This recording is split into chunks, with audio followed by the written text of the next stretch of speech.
Question number 4 क्या बोल रहा है?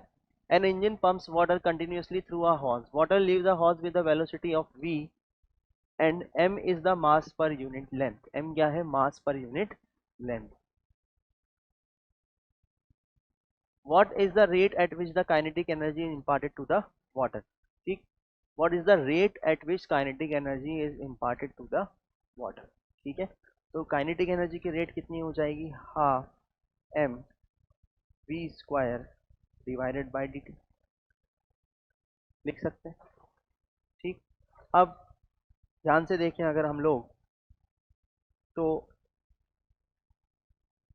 ये है लेंथ एल, मान लेते हैं इसमें मास एम। तो हम जानते हैं कि मास पर यूनिट लेंथ जो दिया हुआ है वो कितना दिया हुआ है? स्मॉल एम दिया हुआ है। मास पर यूनिट लेंथ कितना दिया हुआ है? स्मॉल एम दिया हुआ है। तो मास पर यूनिट लेंथ कितना हो गया? L divided by M. इसको मैं लेमडा लिख सकता हूँ, हम लोग ऐसे ही काम करते हैं। Lambda is equal to M divided by L, mass per unit length M divided by L. ठीक, चलिए अब ये जो m दिया हुआ है हमें, स्मॉल m, मास पर यूनिट लेंथ, वही क्या है? हमारा लेमडा है, मास पर यूनिट लेंथ, यही स्मॉल m है। क्लियर? अब मान लेते हैं कि dx, ये dx हमारा क्या है? छोटी सी लेंथ है। इसका मास कितना हो जाएगा? dm। इसका मास कितना हो जाएगा? dm। इसका मास कितना हो जाएगा? dm। ये छोटी सी लेंथ है dx। तो m को मैं क्या लिख सकता हूँ यहाँ पर? क्या मैं ऐसा लिख सकता हूँ, ये जो m है, ये बेसिकली m क्या है? मास पर यूनिट लेंथ, मास पर यूनिट लेंथ।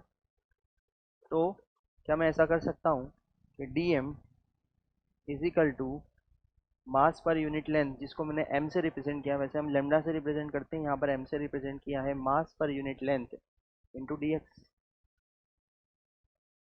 लिख सकते हैं हम यहाँ पर mass per unit length into dx। Clear है इतना? चलिए अब ये तो हमने जनरलाइज कर दिया था, ये तो हमने जनरलाइज कर दिया था। इसको dt की जगह मैं क्या लिख दूँ? यहाँ पर t लिख सकता हूँ, यहाँ पर t लिख सकता हूँ। पूछा गया है हमसे rate at which the kinetic energy is imparted, तो क्या मैं लिख सकता हूँ rate at which kinetic energy is imparted is equal to, इस छोटे से मास के लिए जो काइनेटिक एनर्जी इम्पार्ट हुई छोटे से टाइम में, वो ही d m we square divided by D T. लिख सकता हूँ? क्या मैं इसको लिख सकता हूँ हाफ, ये हो जाएगा डी एम की जगह में क्या लिख दूँ? इसको मैं वी स्क्वायर लिख देता हूँ, और डी एम की जगह मैं लिख सकता हूँ M D X divided by D T. लिख सकते हैं?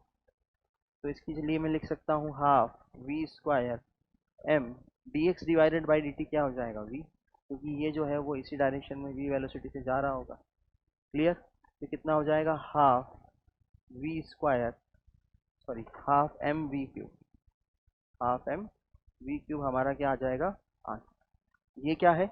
Rate at which kinetic energy is imparted to the water.